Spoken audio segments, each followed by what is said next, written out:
E se um mapa do corpo, um mapa com milhares de anos, e a ciência anatômica mais moderna estivessem descrevendo a mesma coisa? Nesta análise, a gente vai mergulhar em dois mapas fascinantes do corpo humano, para descobrir como eles se conectam de maneiras que são, no mínimo, surpreendentes.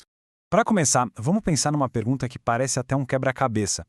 Como é que uma agulha colocada lá na mão consegue aliviar uma dor de cabeça? Parece não fazer sentido, né? Mas a resposta pode estar escondida em conexões que a gente não vê, mas que existem dentro do nosso corpo.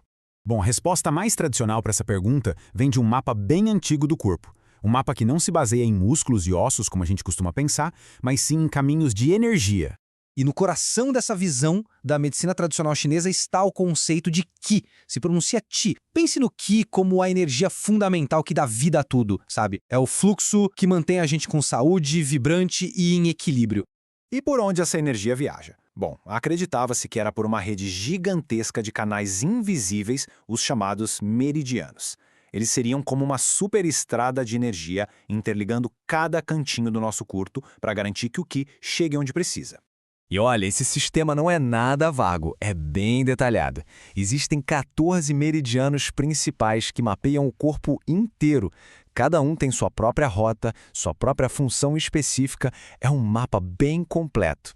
E o mais interessante é ver como cada meridiano está ligado a órgãos e funções específicas.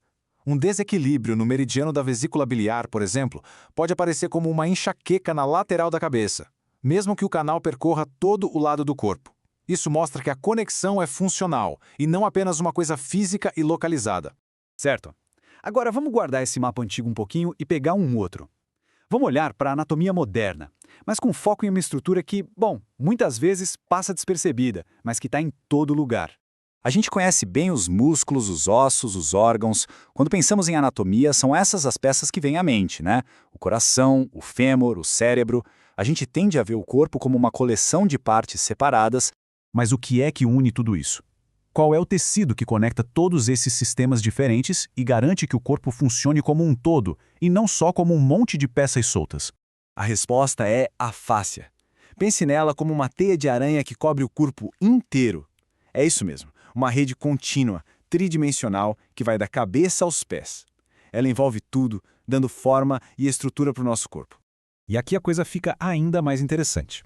A ciência hoje não vê mais a fáscia como um simples plástico bolha do corpo. Ela é, na verdade, um tecido ativo, inteligente, um órgão sensorial cheio de terminações nervosas, capaz de transmitir força e informação. E para entender como uma rede assim pode transportar coisas, é só olhar para o sistema linfático. Ele é um bom exemplo. Ele move fluidos pelo corpo todo sem ter uma bomba central como o coração. Ele depende do nosso movimento, da nossa respiração, uma ideia bem importante para a gente entender o que vem a seguir. E é aqui que a mágica acontece, onde o mapa antigo e o moderno começam a se sobrepor de um jeito surpreendente. É o momento ahá! Então, de um lado, a gente tem o mapa dos meridianos, baseado em energia e função. Do outro, o mapa dos planos faciais, baseado em tensão e estrutura física. Duas linguagens diferentes, mas e se elas estiverem descrevendo o mesmo território?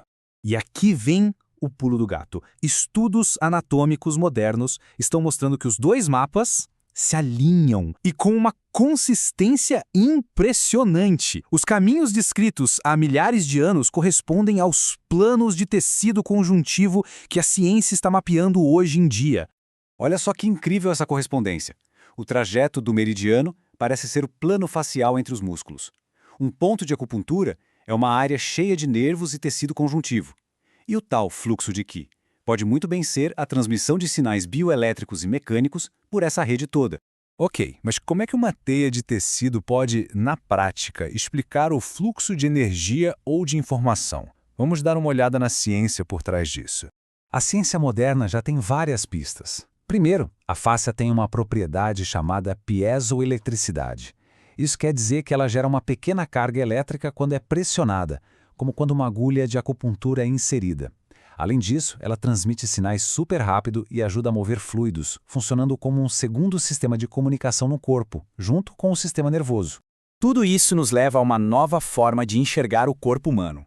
Uma visão mais integrada, onde a sabedoria de milênios e as descobertas modernas andam de mãos dadas. A questão aqui não é dizer que um sistema está certo e o outro errado. É mais sobre reconhecer que talvez os dois estejam descrevendo a mesma verdade, só que a partir de pontos de vista diferentes.